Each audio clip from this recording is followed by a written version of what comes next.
karunya atuh Iya, betul. karunya ieu kumaha anu tukang kendang, dongit mata pencarian kade atuh tong rusak gitu. Pak, ini saya, ini anakmu, Pak. Akan berjuang di bidang seni. Sok hakan orang sini, tapi ada senjata.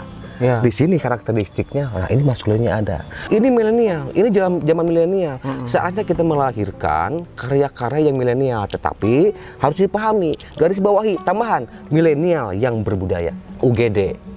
Unit gerak darurat. Jadi kan koreografer, saya sebagai pelawak, panggung ke panggung, iya, betul, dengan betul. ohang, ya, dengan inspirator saya nih, aduh. Pan sebenarnya Anda mulai ini bidang saya gitu. Karena dulu orang tua Anda nggak setuju. Betul, tahu.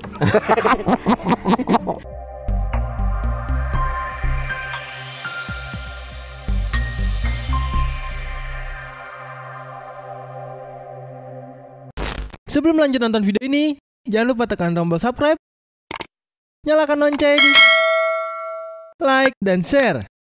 Selamat menonton. Assalamualaikum warahmatullahi wabarakatuh.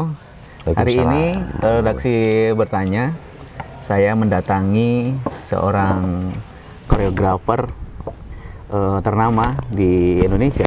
Salah satunya adalah yakin Anda pasti kenal, namanya yang populer adalah Empap Gondo. Betul ya? Betul. Kenapa senang dipanggil Empap Gondo? Padahal saya kenal nama Anda itu Agus.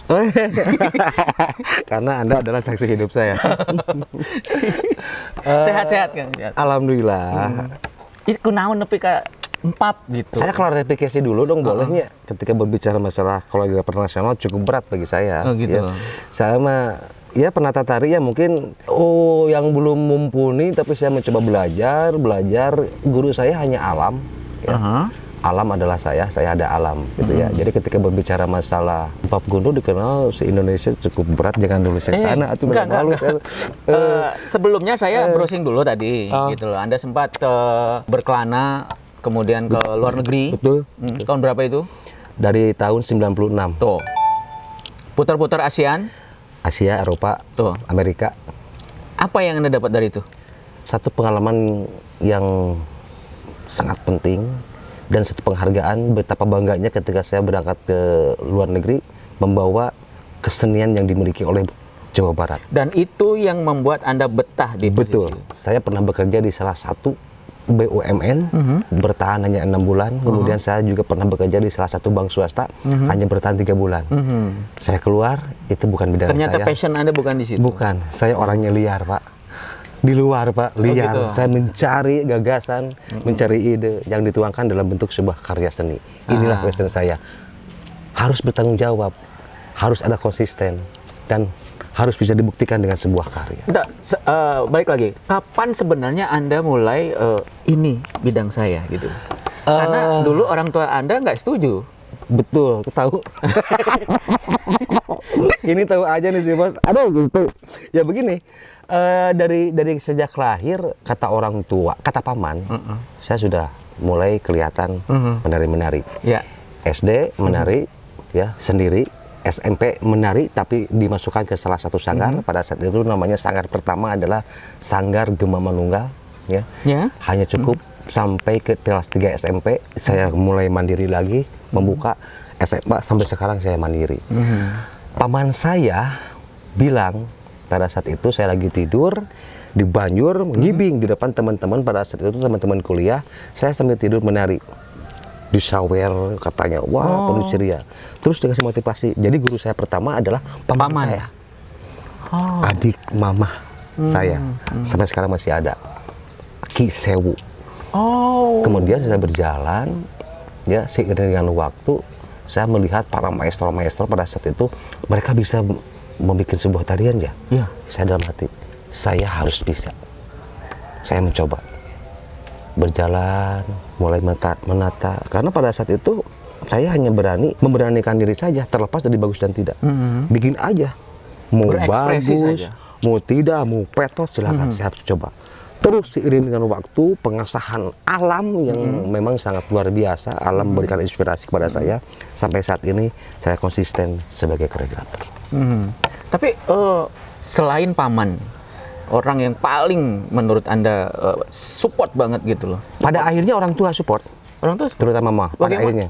Karena pada saat itu orang tua saya, terutama bapak. Mama kan sejak dulu dukung betul. Anda. Nah, bagaimana meyakinkan bapak? Karena pada saat bawa piala Anda juga sebenarnya nggak dipercaya. Betul. Meyakinkan seperti ini aja. Saya terus berjalan, terus membuktikan. Ini kejuaraan bapak saya belum mengeh bahwa saya itu di bidang seni. Terus ya berkarya hingga menjadi sesuatu yang sifatnya, mohon maaf, sifatnya lebih ke finansial. Saya bisa hidup sendiri, saya bisa membantu mereka. Baru oh ya, sudah. Kamu di bidang seni saja. Karena kemauan bapak saya pada saat itu meneruskan perusahaan.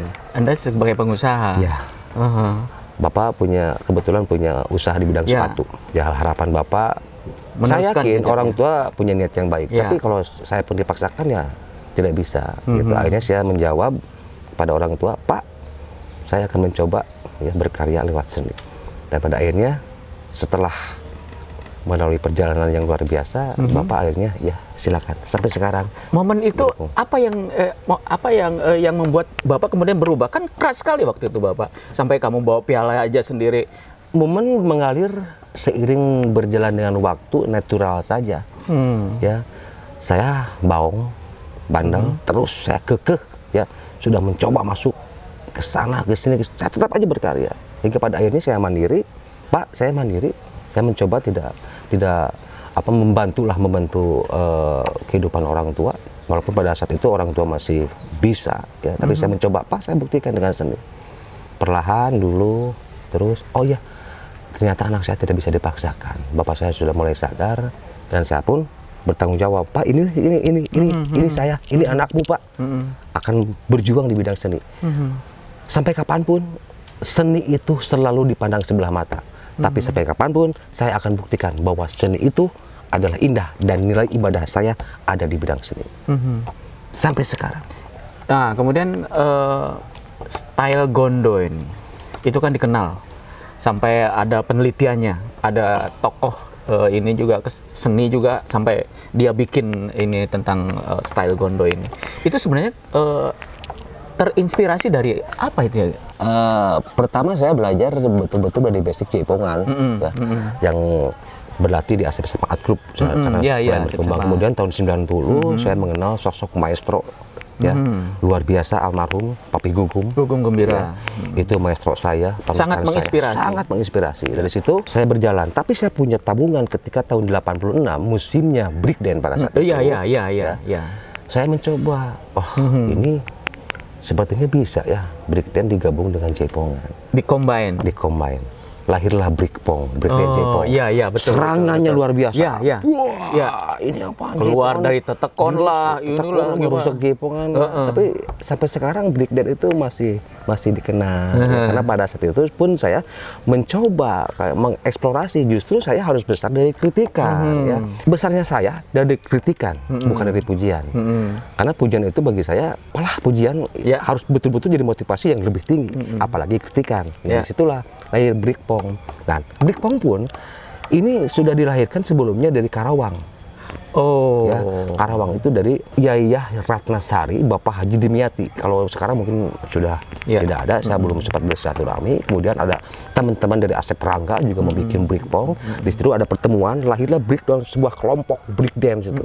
Asep Rangga sekarang sudah almarhum, ya, saya, Nawa, Sena, semua bermain di breakdance dan breakpong. Ternyata ketika tampil saya merasakan penerimaan masyarakat yang luar biasa. Hingga pada suatu saat saya pengen ada tarian breakpong karena pada saat itu kan usumnya hajatan, nabo, belum ada handphone, belum. Semua dijemput, semua nampil.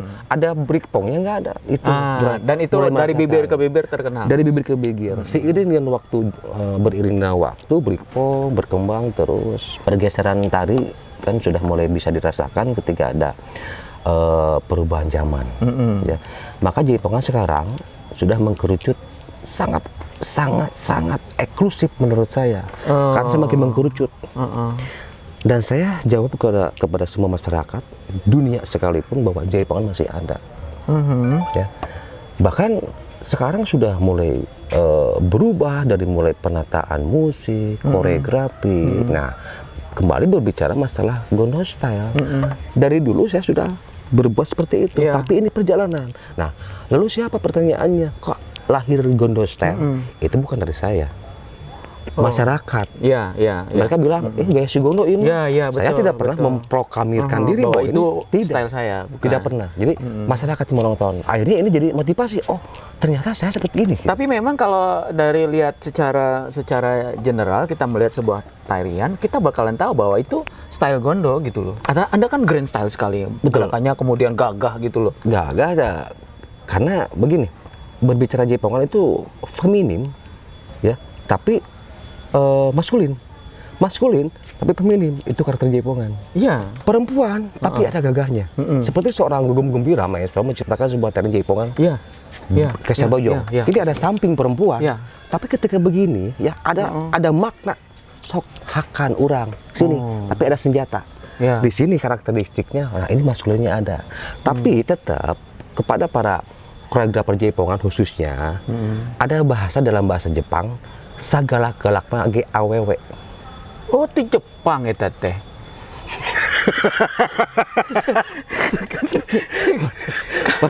Karek sadar saya. Sunda lah, Mas.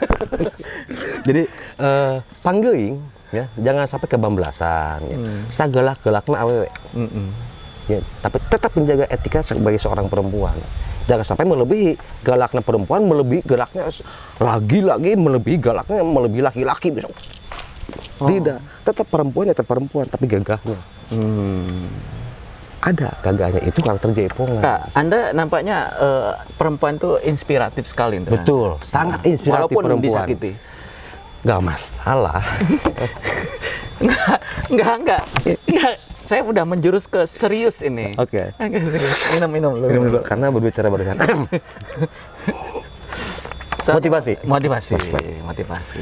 Begini bos, berbicara kembali lagi ke Gondo Style. Saya ini orangnya tidak mau diem, ya. Saya selalu mengapresiasi berbagai genre kesenian, ya. Contoh dari tari itu ada modern dance, ya, ada K-pop dan sebagainya. Dan kebetulan favorit saya sampai sekarang, ya, kalau berbicara luar negeri, itu saya betul-betul suka sangat memfavoritkan sekali Michael Jackson. Oh, itu favorit saya. Makanya saya selipkan esensi Michael Jackson. Kayak iya ada patah itu. Di Jaipongan, tapi sedikit. Mungkin di situ mungkin orang malah, oh ini mah Jaipongan modern sih, pop Gondo mungkin seperti itu. Iya, kelihatan soalnya. Tapi saya kan tidak sama sekali tidak merusak. Tetap saya pertahankan yang namanya Jaipongan itu sendiri. Kemudian masalah blocking. Saya melihat berbagai inspirasi blocking modern dance. Kalau sekarang kan ada tarian dari Korea lah. Oh, ini blocking luar biasa nih. Saya coba adopsi ke blocking tari kelompok Jaipongan. Staccato, tangan. Iya, betul. Itu mungkin orang lain ya melihat seperti itu gaya si Gondo. Ya, saya tidak pernah memperkomitkan. Sampai sekarang sudah berapa karya yang Anda buat? Karya itu ada yang terinspirasi dari rangsang audio. Walaupun karya murni berkembang lah, gitulah. Karya saya dulu ya yang betul-betul saya bikin satu dulu memang Brikpong ya, tahun 86 ya, dan dengan teman-teman dari Karawang juga sudah mulai menciptakan Brikpong. Saya hanya penerus saja, tapi minimal saya pernah berbuat ya. Kemudian topeng rehe ya, topeng rehe masih baru. Ini betul-betul rangsang audio itu oleh Ega Robot ya.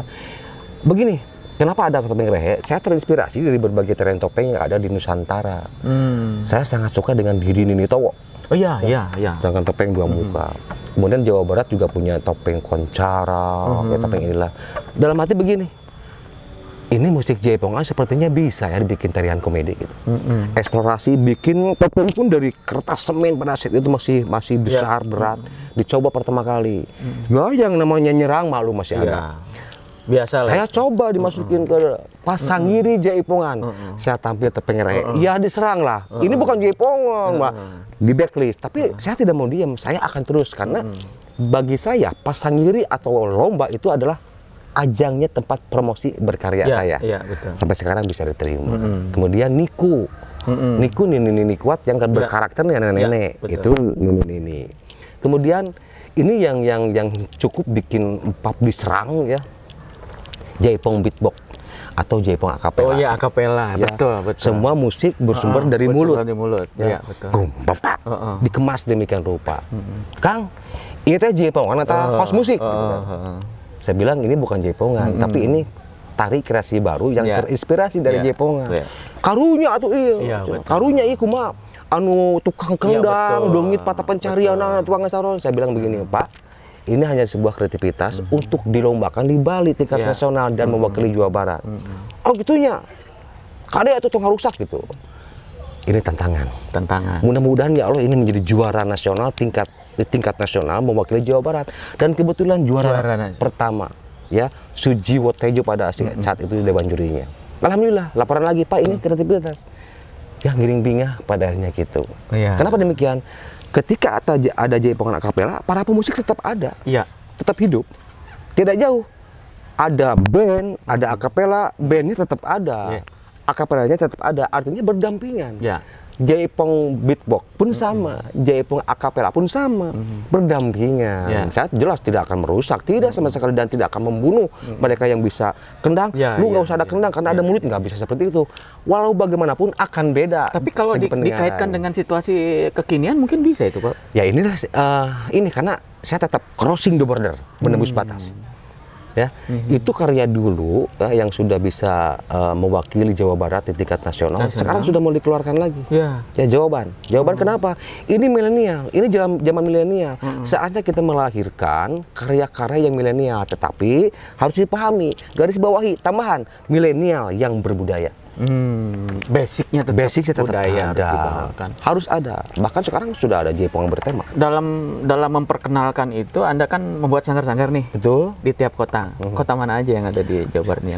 Jelas ya Bandung basic pertama karena ini lahirnya sanggar saya pribadi ya, Gondo Art Production. Dan nama itu dipakai terus. Apa? GAP ya. GAP ya. Kalau dulu Gondo Production berkembang, ada masukan Gondo Art Production dong. Oke, berkembang lagi menjadi Klinik Tari Gondo Art Production, ya. Klinik. Saya bikin warna yang berbeda. Kenapa sih harus klinik? Terinspirasi dari bakso urudal. Jerona bakso kene kan? Iya. Namanya aja. Orang penasaran. Saya bikin Klinik Tari Gondo Art Production. Jadi bukan sanggar, bukan padepokan. Kenapa demikian? Ya hanya membedakan saja, dan di situ mengikuti perkembangan zaman. Di dalamnya ada perawat. Perawat itu asisten saya. Karena berbau kedokteran kan klinik tari. Kalau saya koreografer itu dokter katanya, dokter gerak. Nah, insya Allah di Bandung itu ada ruangan namanya UGD, unit gerak darurat.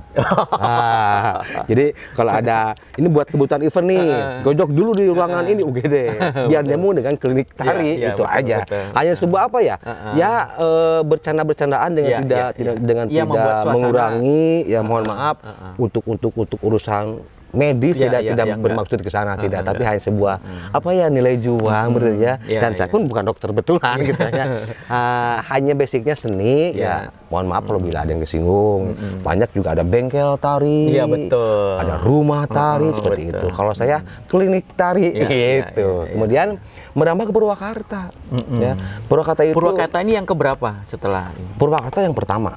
Karena saya ke sini tahun 92. Pada saat itu mengajar Anita masih kecil. Sekarang karena Anita pada saat itu aku pengen jadi pelatih tari, terwujud. Terwujud sekarang. Lahir Sanggar Putra Purnayuda. Sudah luar biasa, dapat perhatian dari pemerintah Purwakarta, dan saya kembali lagi ke Purwakarta 2014. Ya. Justru ini yang menarik, Bos. Kenapa? 2014 itu saya bukan koreografer. Saya sebagai pelawak. Panggung ke panggung. Dengan Ohang, ya, dengan inspirator saya ini, aduh, budayawan ya Kang Deddy Mulyadi itu melawak. Tapi pada akhirnya ada titik jenuh. Saya sadar kalau saya bukan pelawak, sebenarnya terame gitu. Anda kan sudah lucu dari dulu sebenarnya. Tapi lucu alam. Bukan lucu untuk tampil di panggung. Gitu. Saya kaku kalau di panggung. Bukan fashion. Apalagi bukan fashion. Akhirnya ya jelas saya sebagai koreografer lagi ya. Ya 2014 sampai sekarang di Purwakarta. merambah lagi ke Karawang. Karawang. Ya, Karawang tetap saya bersilaturahmi ya. Kalau di Karawang itu ada Dewan Kesenian Karawang. Ya, Anda dikenal, teman-teman saya kenal. Ada Dewan Kesenian Karawang. Saya mencoba ya dengan sanggar-sanggar yang ada, mencoba berkarya. Dari situ menambah lagi ke Subang. Ya, di Subang ada Padepokan Lemuru Pakuan. Ya, itu dihuni oleh berbagai anak-anak dari Lemuru Pakuan dan Subang dan sekitarnya. Yang terbaru sekarang dari Kabupaten Bekasi. Oh, ya. Justru di sini Kabupaten Bekasi saya mewarnai yang berbeda, tantangannya berbeda sekali. Ya, bukan Jaipong yang diusung, tapi sebuah religi yang diusung dengan gerak-gerak yang beresensi tetap ada Jaipongan, ada Betawi, ya, ada Jawa. Ini yang tantangan yang baru bagi saya, karena saya sebagai penata tari, ya saya jawab bisa, Bismillah, insya Allah. Ya, saya ingin lebih jauh. Tadi kalau kita ngomong soal tari-tari, memang udah fashion dia, tapi agak lebih ke dalam bagaimana sebenarnya bisa bertahan di dunia seperti yang tidak mudah, dan di masa sekarang yang orang semuanya pada berjatuhan seperti itu. Setelah ini ya, jangan salah, kita tidak bisa menutup mata pengaruh luar. Ya, itu luar biasa kepada anak-anak muda. Sinetron Korea. Ya. Sedikit-sedikit. Hip hop Korea. Ya. Itu. Makanya. Gitu. Nah, eta terbalik-balik. Sampai kapanpun dunia seni itu dipandang sebelah mata. Tidak boleh. Nah, Anda. Walau bagaimanapun itu orang tua saya. Nah, itu dia. Anda mereka yang melahirkan saya, tantangan. mereka pahlawan saya, mereka surga saya. Mama, bapak adalah panutan saya. Semangat. I love you, Pak. Ya.